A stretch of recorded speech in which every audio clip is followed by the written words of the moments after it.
العلم هو النور الهادي والمفتاح لكل الخير من يريد الله به خيرا.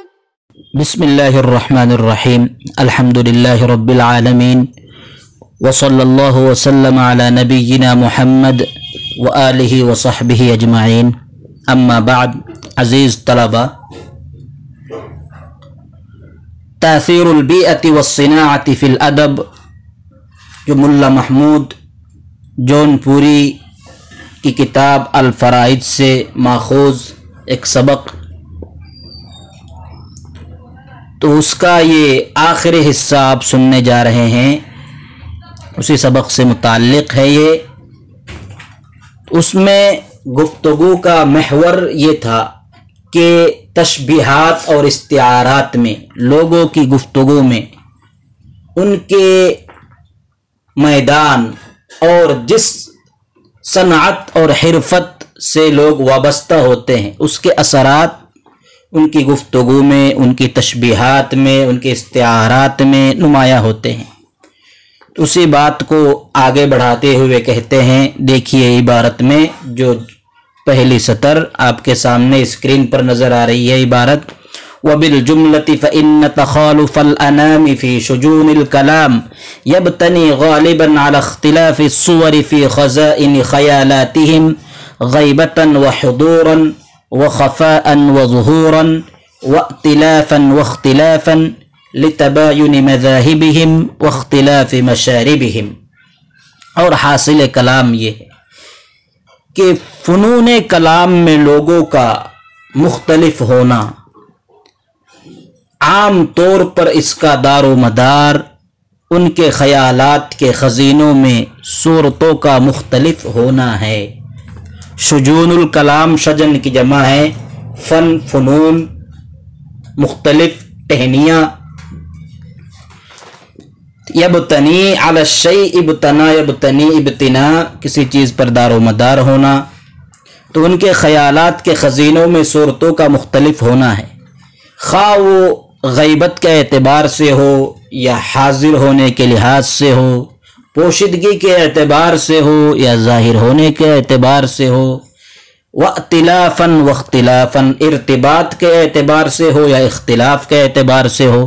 کیوں؟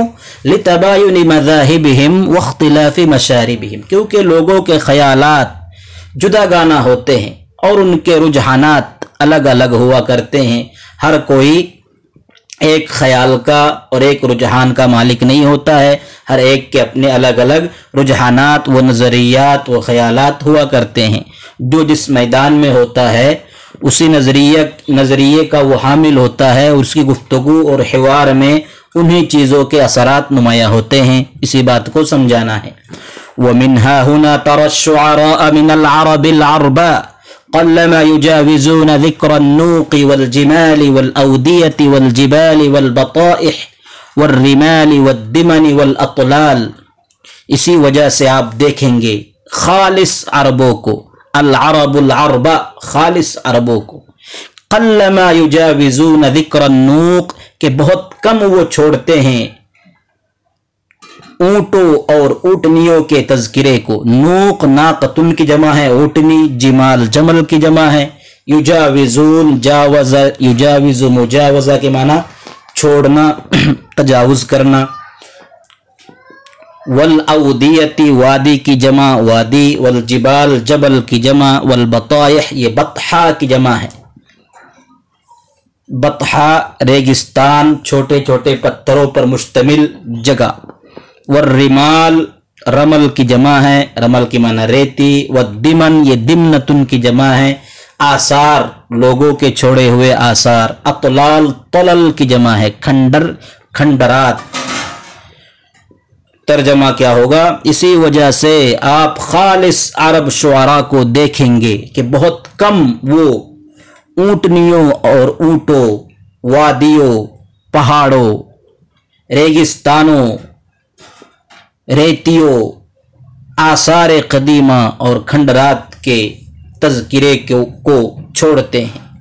یعنی بہت کم دیکھیں گے وہ چھوڑتے ہیں وہ جتنے بڑے بڑے شعراء ہیں، امرؤ القیس ہے اس کے علاوہ دیگر شعراء ہے تو آپ دیکھیں گے ان کے اشعار کے اندر ان چیزوں کا تذکرہ ضرور ملے گا آپ کو۔ خالص عرب شعراء ان چیزوں کے تذکرے سے خالی نہیں ہے، ہر کوئی ان کھنڈرات کا تذکرہ، اسی طریقے سے پرانی جگہوں کا تذکرہ، پہاڑوں کا، وادیوں کا، اونٹوں کا، ان چیزوں کا تذکرہ ان کے اشعار میں ضرور ملے گا۔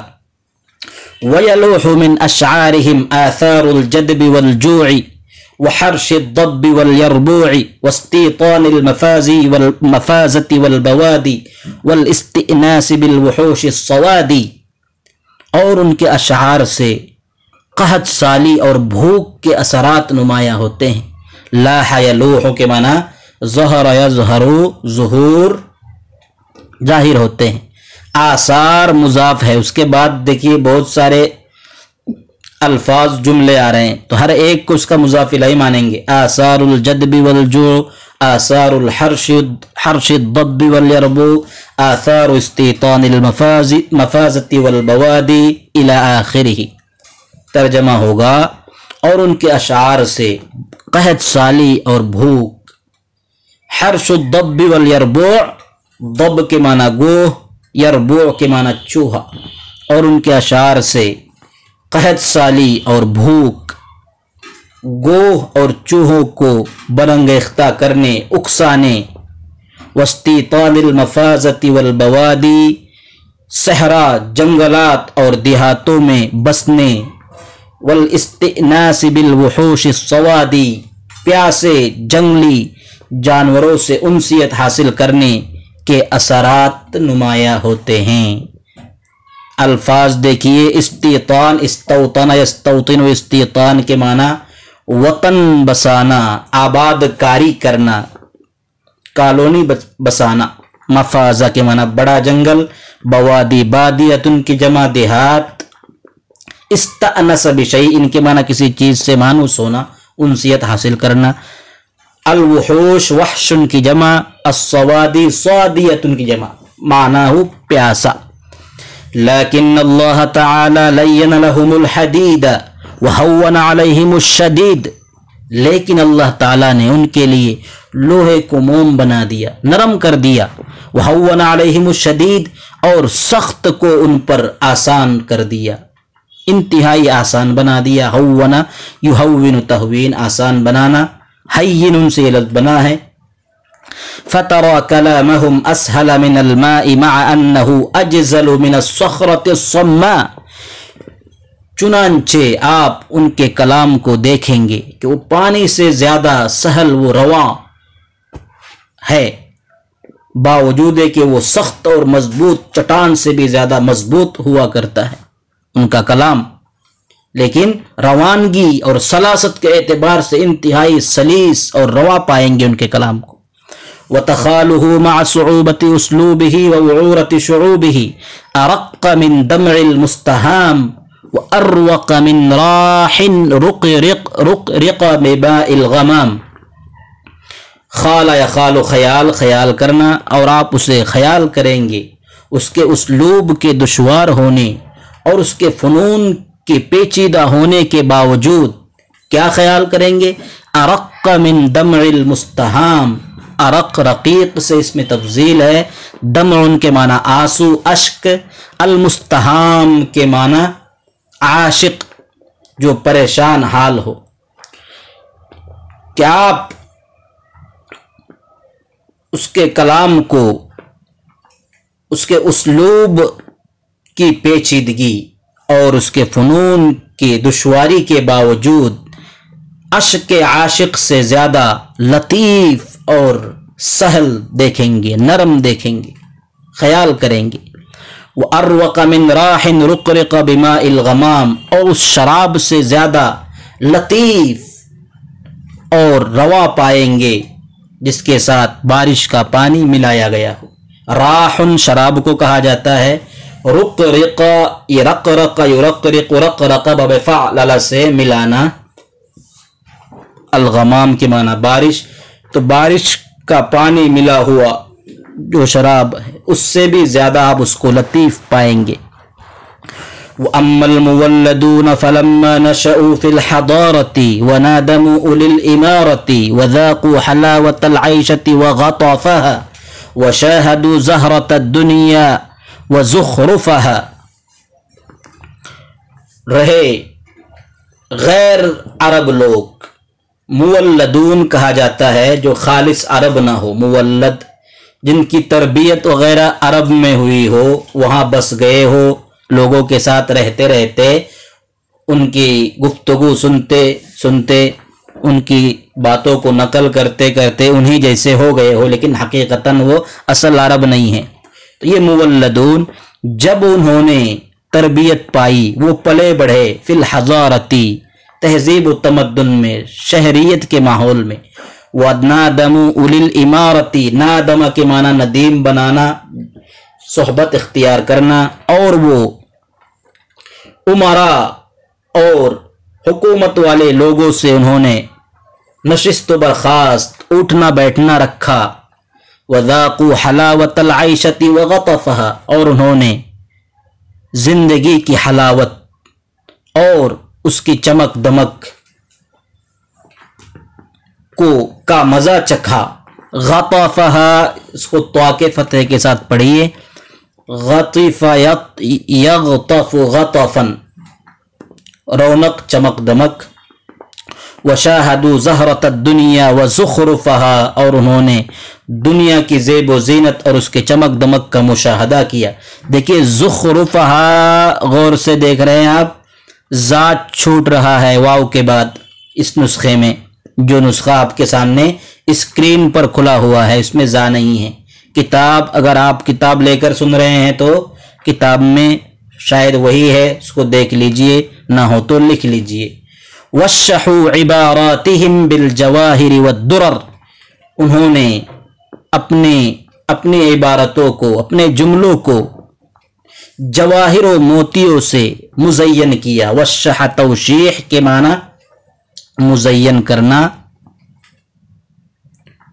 جواہر جوہرتن کی جمع، درر درتن کی جمع، موتی۔ وضمخوا استعاراتهم بالمسک والعنبر، اور انہوں نے اپنے استعارات کو مشک و عنبر سے معطر کیا، مشک و عنبر سے اس میں تزئین کاری کی، اس میں ملایا۔ وتفرجت فی حدائق اشعارهم الانوار والازہار، یہاں پر اشاعر ہو گیا ہے، اشعار ہی ہوگا، دیگر نسخوں میں اشعار ہے۔ تفرج کے معنی تخلل، بیچ میں آنا۔ ان کے اشعار کے چمنستانوں میں، باغوں میں، بیچ بیچ میں کلیاں اور پھول نمایاں ہوتے ہیں۔ انوار نور ان کی جمع کلی، ازہار زہرت ان کی جمع پھول۔ وتجسجست فی ریاض حوارهم العیون والانہار، تجسجس یتجسجس، تجسجسا باب تفعل سے تسلسل یا تسلسل کے معنی میں، یعنی تسلسل کے ساتھ آنا، روا دوا ہونا۔ ان کی گفتگو کے باغوں میں، ریاض روضتن کی جمع، باغوں میں آپ چشموں اور نہروں کو جاری ہوتے ہوئے دیکھیں گے۔ وحسنت ابیات قصائدهم بالدیباج والوشی، اس کو حسنت مجہول پڑھیں گے، ہونا تو چاہیے تھا، جو عبارت کا تسلسل ہے دیکھیے، جمع مذکر کے صیغے ہیں، وشحو، ضمخو، خیر یہ بھی چلے گا۔ وحسنت ابیات قصائدهم، ان کے قصیدوں کے اشعار مزین ہوئے، مزین کیا گیا، بالدیباج کے معنی ریشم، وشی کے معنی منقش چادر، نقش و نگار کرنا، وشا کے معنی، ان کے قصائد کے اشعار مزین کیے گئے ریشم اور منقش چادروں سے۔ وزینت خرائد مقاصدهم بالحریر والحلی، اور ان کے مقاصد کے موتیوں کو، خرائد خریدتن کی جمع ہے، غیر مثقوب موتی جس کو سوراخ نہیں کیا گیا، خریدہ کہتے ہیں۔ حریر کے معنی ریشم، حلی کے معنی زیور، ریشم اور زیورات سے اسے مزین کیا گیا. وَلِذَلِكَ رَاجَتْ بِضَاعَتُهُمْ عِنْدَ الْمُتَأَخِّرِينَ مِنَ الرُّوَاةِ وَالْأُدَبَاءِ، اسی وجہ سے ان کا یہ سامان، ان کی یہ پونجی متأخرین راویوں اور ادبا کے نزدیک رائج ہو گئی، چل پڑی، مقبولیت مل گئی اسے، انہوں نے ہاتھوں ہاتھ لیا اسے. فَأَحَلُّوهَا الْمَقَامَ الْعَالِي، چنانچہ انہوں نے اسے بڑا اونچا مقام دیا. احل کے معنی اتارنا، الذي احلنا دار المقامة من فضله، انہوں نے اسے بڑا مقام دیا. وربحت لدى المتظرفين من الولاة والامراء، اور یہ چیز ظرافت پسند بادشاہوں اور امراء کے نزدیک بہت زیادہ چل گئی. ربح یربح کے معنی چل جانا، نفع حاصل کرنا. فما ربحت تجارتهم، یہاں پر ترجمہ کریں گے چل گئی، رائج ہو گئی. فشروها بكل ثمن غال، چنانچہ انہوں نے ہر اونچی قیمت میں اسے خریدا. واما الناقد البصیر الماہر النحریر، رہا نقاد بصیرت والا ماہر اور بیدار مغز شخص، فلا يغتر ببهرجهم ولا ينخد بزبرجهم ولا ينخدع ببهرجهم. نحریر کا لفظ دیکھیے، اس کے معنی ہے ماہر، بیدار مغز، علوم و فنون میں جسے پکڑ ہو مضبوط. فلا يغتر بزبرجهم، اغتر بشيء، کسی چیز سے دھوکہ کھانا، چنانچہ وہ ان کی چمک دمک سے دھوکہ نہیں کھائے گا ماہر شخص. ولا ينخدع ببهرجهم، اور نہ ہی ان کے نقش و نگار سے مختلف چمک دھمک سے وہ دھوکے میں آئے گا. انخداع دھوکہ کھانا. وَلَقَدْ أَنْطَقَ اللَّهُ تَعَالَى الْمُتَنَبِّي بِالْحَقِّ حَيْثُ قَالَ، یقیناً اللہ تعالیٰ نے متنبی کی زبان پر حق جاری کیا جبکہ متنبی کہتا ہے حسن الحضارة مجلوب بتطریة وفی البداوة حسن غیر مجلوب. حضارہ کے معنی شہریت کی زندگی، مجلوب جلب سے اسم مفعول، کشیدہ کاری کرنا، کھینچ کر لانا. تطریہ کے معنی بناؤ سنگار، زیب و زینت. طرا یطری تطریہ. وفی البداوة حسن غیر مجلوب، الفاظ آسان ہے. دوسرے مصرے کے ترجمہ دیکھیے شعر کا. شہریت کا حسن بناؤ سنگار سے حاصل کیا جاتا ہے. شہریت کا حسن بناؤ سنگار اور زیب و زینت سے حاصل شدہ ہوتا ہے، جبکہ دیہات میں ایسا حسن ہے جو غیر مصنوعی ہے، غیر حاصل شدہ ہے. شعر کا مفہوم واضح ہے. کہتا ہے کہ اصل خوبصورتی تو دیہاتی عورتوں میں ہے.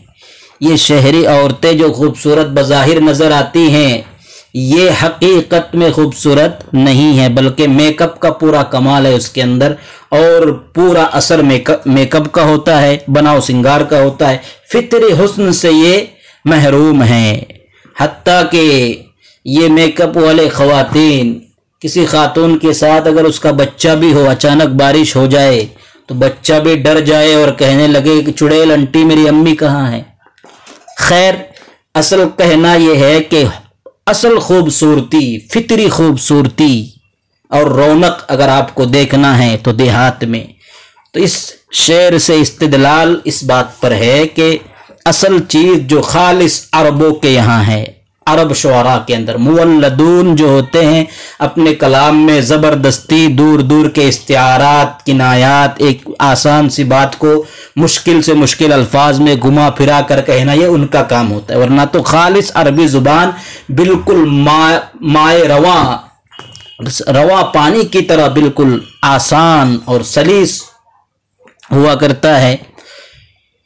اس لیے اصل چیز جو فطری چیز ہے اور اصل عرب شعراء جس بات کو، عرب ادبا، خالص عرب ادبا جس کلام کو جس انداز میں اختیار کرتے ہیں، لکھتے ہیں، بولتے ہیں، وہی اصل ہے. باقی چمک دمک اور نقش و نگار کی کوئی حیثیت نہیں ہے. وصلی اللہ وسلم علی نبینا محمد وآلہ وصحبہ اجمعین. السلام علیکم. لا تنسوا الإعجاب بالفيديو والاشتراك في القناة تشجيعا لنا لنستمر بنشر المزيد إن شاء الله.